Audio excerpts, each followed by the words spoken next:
A regra de ouro. Mensagem de Arthur Walkington Pink, maio de 1947. Mateus 7, versículo 12. Portanto, em tudo, faça aos outros o que gostaria que fizessem a você, pois isso resume a lei e os profetas. O portanto aponta para a seção anterior do sermão de Nosso Senhor, Mateus 7, versículo 7 a 11, e sugere três coisas. Primeiro, que privilégios e deveres não devem ser separados. A bênção de Deus destina-se a permitir-nos melhor cumprir as nossas responsabilidades para com os homens. Em segundo lugar, caso contrário, a nossa oração futura será prejudicada.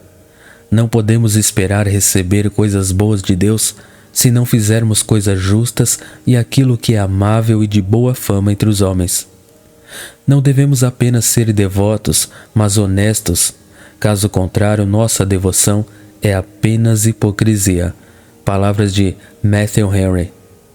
Terceiro, muita graça divina é exigida de nós para cumprirmos o dever aqui prescrito, e tais devem ser buscados diligentemente e diariamente no trono da graça. No que se segue a essa abertura, portanto, Nosso Senhor deu uma regra breve, mas abrangente, para regular nossa conduta para com nossos semelhantes, cuja execução desempenha um papel importante na evidência da genuinidade de nossa profissão e do adorno adequado do mesmo.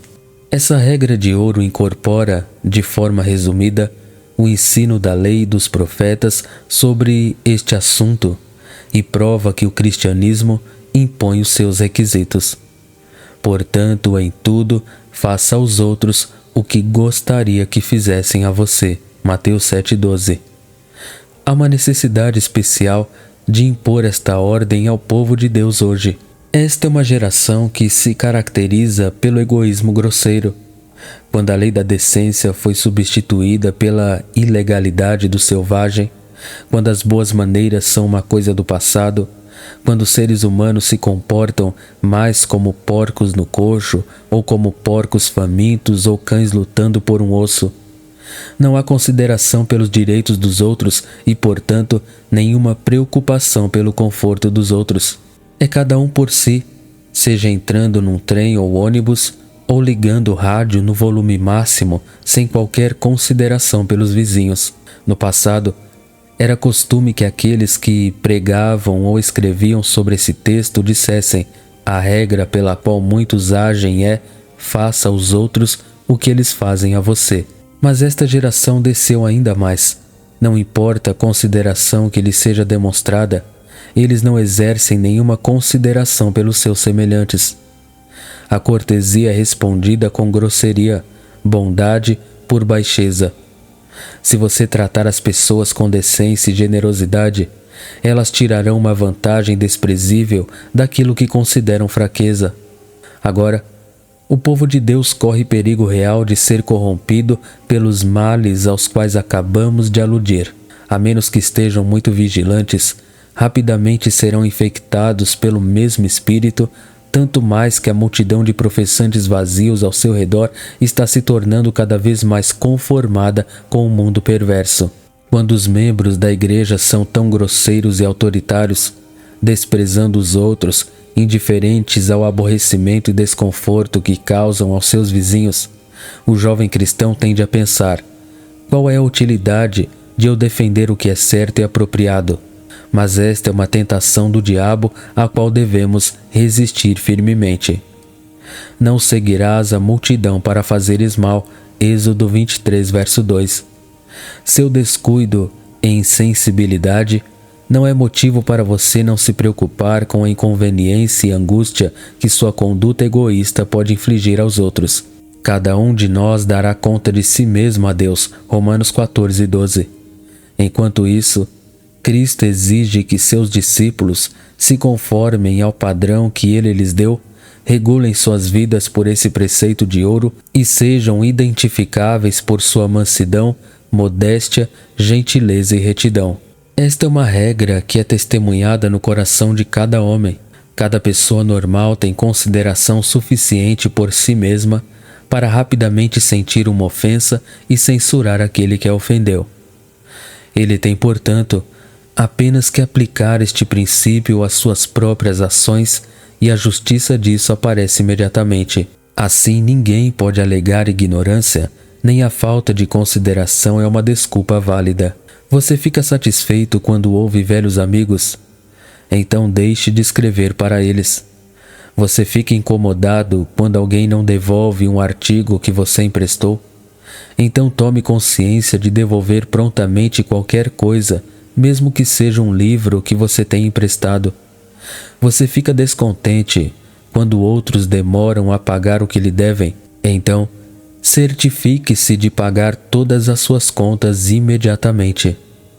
Você fica angustiado quando seus nervos ficam em choque e seu descanso é perturbado pela desconsideração egoísta de outros inquilinos da mesma casa ou de seus vizinhos?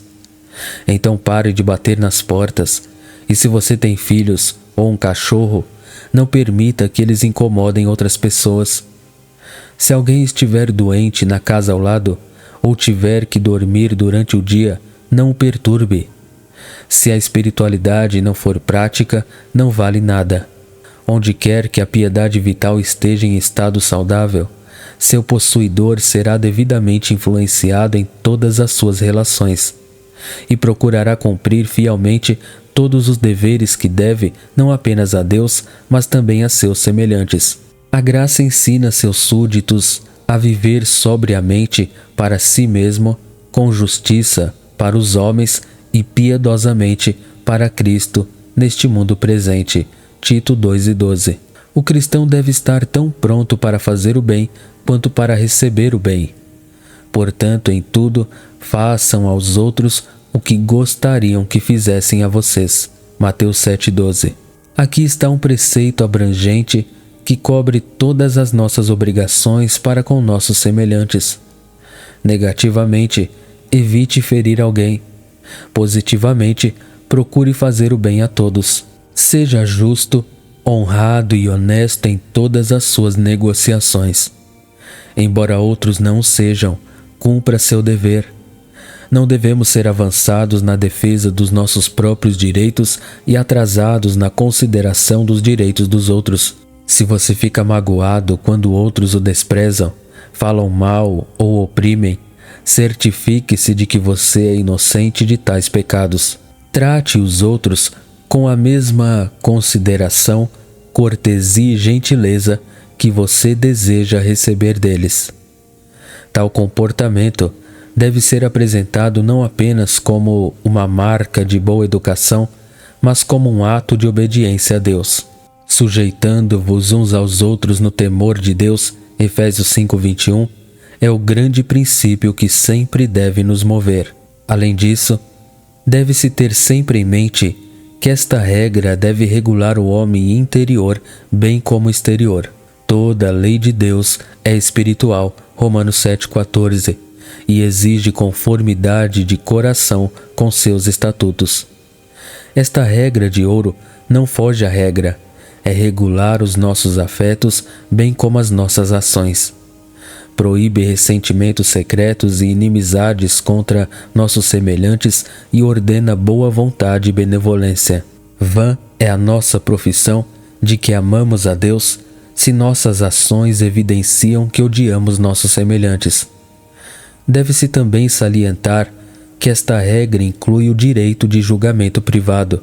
Se você afirma que tem o direito de ter suas próprias opiniões políticas, ou, o que é muito mais importante, de formar sua própria opinião sobre o que a Bíblia ensina sobre qualquer assunto de que trata, então conceda a todos os demais o mesmo privilégio. É certo que surgirão diferenças de opinião, mas elas nunca justificam que você acalente um espírito amargo, imputando motivos indignos ou agindo duramente com aqueles que diferem de você. Não duvidamos que muitos de nossos leitores, pela graça divina, tenham se esforçado sinceramente para regular sua conduta por esta regra, sim, tenham colocado os interesses e o bem-estar dos outros antes de seus próprios, e neles Cristo é glorificado. Mas tememos que seja provável que haja um grande número, mesmo daqueles que recebem esta revista, que precisam levar esta mensagem a sério, confessar humildemente a Deus suas falhas nela e definitivamente buscar a graça para cultivar um espírito mais altruísta e uma maior preocupação com o bem-estar e conforto daqueles com quem se relacionam. Este preceito é multifacetado em sua aplicação.